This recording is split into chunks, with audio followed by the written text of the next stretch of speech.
그 잠을 잔다라는 게 잠을 자면 이렇게 그 내 잠을 자는 걸 통해서 내 하루 동안의 의식들이 청소될 건 청소되고 소재될 건 소멸되고 또 정리될 건 정리되거든요. 그래서 잠이라는 건 내 의식을 새로 청소하고 새로 만드는 거라고 해도 과언이 아니에요. 그래서 잠을 자고 나서 아침이 되면 다시 태어났다라고 할 수가 있죠. 매 순간 태어나긴 하지만 그걸 조금 더 길게 들여다보면 우리는 매일매일 태어난다. 잠든다는 것은 나를 리몰딩을 시키는 거잖아요. 그 리모델링을 시키는 거예요. 내 의식을. 그래서 아침에 일어나면 리모델링 한 깨끗한 내 머리. 그래서 새로 시작을 하게 되는데 이렇게 이제 어제까지 살아왔던 이런 무의식과 현재 아침에 일어났을 때 느끼는 감정, 그리고 일어나서 만나고 가고 생각하는 그것이 나의 삶을 이제 만들어 가잖아요. 그런데 오늘 아침에 일어나서 기분이 좋았어. 그러면 내가 이전부터 있었던 좋은 생각들이 나한테 연결이 되기가 쉽고요. 그리고 여기 절에 왔어. 일어나서 기분이 산뜻하고 절에 왔단 말이에요. 절에 왔다면 내가 이제 이렇게 절이란 곳은 공간이잖아요. 공간도 의식에 영향을 미쳐요. 절이란 공간에 딱 오게 되면 전생부터 내가 절과 관계된 명상 수행과 관계된 그런 것들이 막 이렇게 같이 끌려 들어오겠죠. 그것이 이제 인연이 되어서 막 휘어오르게 되는 거예요. 그러면 오늘 하루에 그런 인연들이 오는 하루를 지배할 수도 있겠죠. 아침에 기분이 좋으면 하루 종일 기분 좋기가 쉽고, 아침에 기분 잡치면 찌뿌둥하면 하루 종일 찌뿌둥하기가 쉬운 것은 아침에 기분이 찌뿌둥하면 과거에 찌뿌둥한 것들이 피어 올라오기 때문에 그걸 끌고 오기 때문에 그렇게 되는 거예요. 그렇지만 아침에 기분이 산뜻하고 좋았어. 출근하다가 접촉사고가 났단 말이에요. 그러면 순간적으로 큰 충격을 받은 거잖아요. 큰 충격을 받았을 때 그 충격받은 그것은 또 다른 그것과 연결된 접촉사고와 연결된 전생의 사건, 사고들을 끌고 오게 된다고요. 그러면 그 순간부터 달라질 수가 있는 거예요. 내가 사건, 사고가 생겼을 때 경험들이라는 것은 과거에 그런 똑같은 사건, 사고가 있었던 것뿐만 아니라 그때 느꼈던 감정까지 같이 함께 갖고 오는 거거든요. 그러니까 사건, 사고가 생겼을 때, 접촉사고가 생겼을 때 기분 좋으면 실실 웃으면서 잘 됐다 이렇게 생각하는 사람은 별로 없잖아요. 우리가 사건, 사고가 생겼을 때, 위험이 생겼을 때, 손해가 생겼을 때 전에 기분이 굉장히 나빴던, 상처받았던, 힘들었던 그것이 한꺼번에 탁 밀려오게 되면 순간적으로 어떤 사람은 공포심에 벌벌 떠는 사람이 있고요. 어떤 사람은 화가 막 치밀어.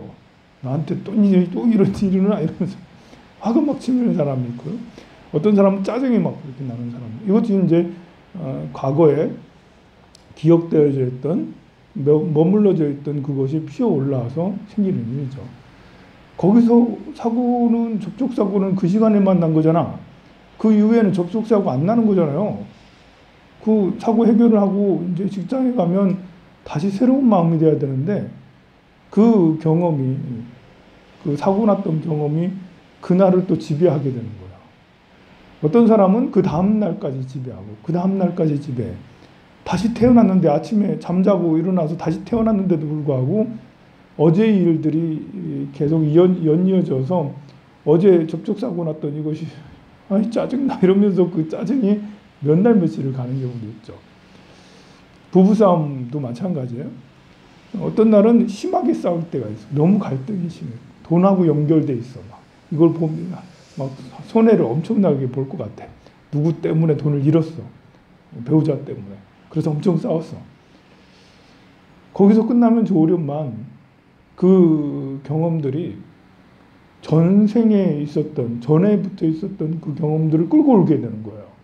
그러니 그 상처가 지금의 이제 있는 부담감, 상처, 괴로움 이런 것뿐만 아니라 과거의 것까지 끌어오니까 더 힘든 거예요. 더 힘들어. 그래서 그것이 잠을 자고 나면 다 이렇게 해소되고 괜찮아져야 되는데 그 다음 날도 심지어 보름 동안, 한 달 동안, 1년 동안 이러면 이제 이거는 거의 스스로 만든 지옥이에요.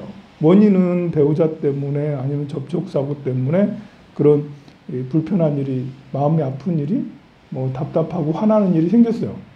그런데 그것이 얼마나 더 가고 거기서 소멸되고 하는 것은 나한테 달린 문제거든요. 주변 환경에서 도와주면 좋으련만 나를 이렇게 도와주고 내 마음을 즐겁게 해주는 그런 사람이 얼마나 있겠어요. 다들 지 혼자 살아가는데 다들 자기 것만 알지 남의 마음을 이해해주고 진정으로 이렇게 해주는 사람은 부부도 그게 잘 안 된다니까. 그렇다고 스님이 여러분들한테 맨날 해주겠어요? 내가? 그것도 안 돼. 지 마음은 지가 알아서 해결할 수밖에 없는 게 우리네 삶입니다. 그래서 그런 이제 이렇게 그 힘든 일이 딱 이제 사고나 싸움이나 갈등이나 이런 것들이 생겼을 때 그 순간에서 멈추는 그런 기술을 우리가 익혀야 돼요. 괜히 전생의 것까지 확 끌어올려 가지고 한꺼번에 탁 이렇게 되면 정말 그 생지옥이 따로 없을 만큼 몇 날 며칠 동안 괴로움에 시달리게 되죠. 그래서 우리는 잠이라는 것은 나의 잡념들을 해결하고 나의 업장들을 자동 소멸시키는 거예요. 이게 잠이라는 것은 쓸모없는 것을 이렇게 소각시키는 기능이 있거든요. 잠을 자면 저 무의식, 쓸모없는 것들은 저 무의식 깊은 곳으로 던져버리게 돼요.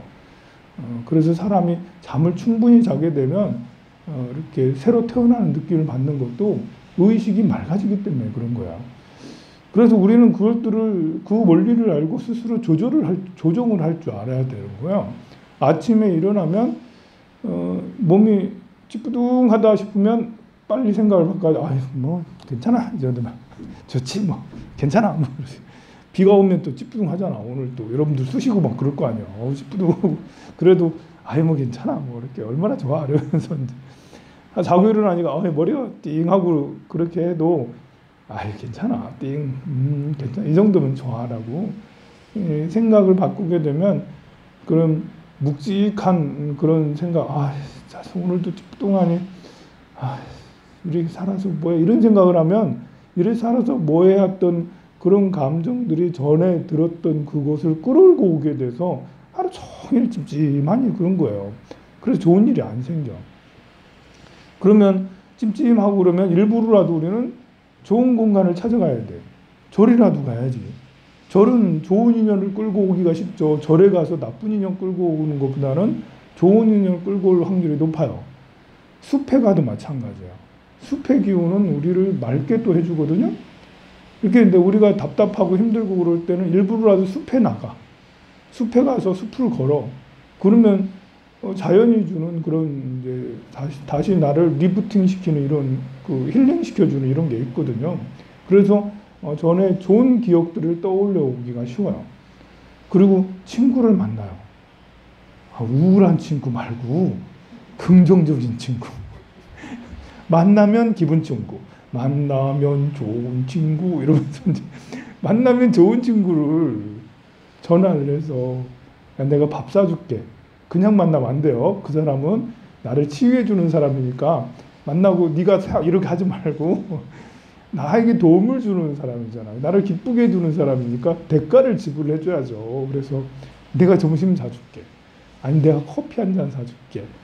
우리 어디 갈까? 뭐 신불산에 갈까? 아니면 뭐 정자 갈까? 뭐 아니면 어디 다른 데 갈까? 나를 좀 살려줘.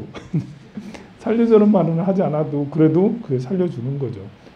나의 상태를 진단하고 나의 상태가 문제 있을 때는 바로 즉각적으로 내가 다른 어떤 행동으로 이어지는 게 좋아요. 왜냐하면 우울감이나 상처감이나 분노감, 한 이런 것들은 다른 또 그런 것들을 끌고 오기 때문에 그래요. 그래서 그것이 계속 놔둬버리면 사건, 사고가 이어지게 돼요. 왜 전조 증상이라는 게 있잖아요. 전조 증상. 왜 지진이 일어나기 전에도 신호를 보내기 마련이고요. 어떤 큰 나쁜 일이 생기기 전에는 벌써 며칠 전 또는 몇 달 전부터 어떤 신호가 있게 마련이에요. 그것 신호 중에 하나도 우리가 찌뿌둥하니 영 기분 나쁜 이런 것들도 신호 중에 하나예요. 그리고 그것이 계속 이어질 때는 내가 끌고 오는 거라 할 수 있거든요. 그런 재앙이 그냥 팍 한 번에 생기는 게 아니에요. 내가 이렇게 계속 찌뿌둥하니 분노나 우울이 계속 연이어지게 되면 그것이 쌓여서 마치 저수지에 물이 차고 하다가 넘치면 이제 뚝이 터지는 거랑 똑같은 거예요. 그러니까 우리가 뚝이 터지지 않도록 관리를 해야 되는데 그것이 이제 마음 바꾸는 연습이에요. 그래서 부처님 말씀대로 자비롭게 생각을 하면 지혜와 자비를 갖추면 그 스트레스가 수치가 넘지 않고 그것을 감당하고 극복하고 그래서 오히려 공덕을 하는 일마다 하는 생각마다 하는 말마다 공덕이 될 수가 있어요. 대부분의 사람은 살아가면서 업을 더 많이 지어요. 근데 불제자들은 부처님의 가르침을 받기 때문에 살아가면 살아갈수록 공덕을 더 지을 수 있어요. 그것이 순간순간 자기 자신을 알아차리고 그리고 타인을 위해서 내가 뭔가를 봉사하고 노력하고 뭐 그렇게 긍정적으로 이렇게 해주고 그러면 하는 것마다 다 공덕이 될 수가 있단 말입니다. 오늘 여러분은 새로 태어났어요. 태어나자마자 부처님을 뵈러 왔죠. 심지어 저렇게 비가 오는데도 불구하고 비를 뚫고 왔어. 어떤 사람은 태풍을 뚫고 오더라고. 그렇게 큰 사건 사고가 생겼을 때 그럴 때는 오히려 힘들어도 집에서 쉴 게 아니에요. 사건 사고가 생기면 그냥 내가 갈 곳은 부처님전에밖에 없다 해서 부처님전으로 가면 그러면 또 다른 악한 것으로 괴로운 재앙으로 이어지지 않을 거기서 딱 끊어질 수가 있습니다. 성불하세요.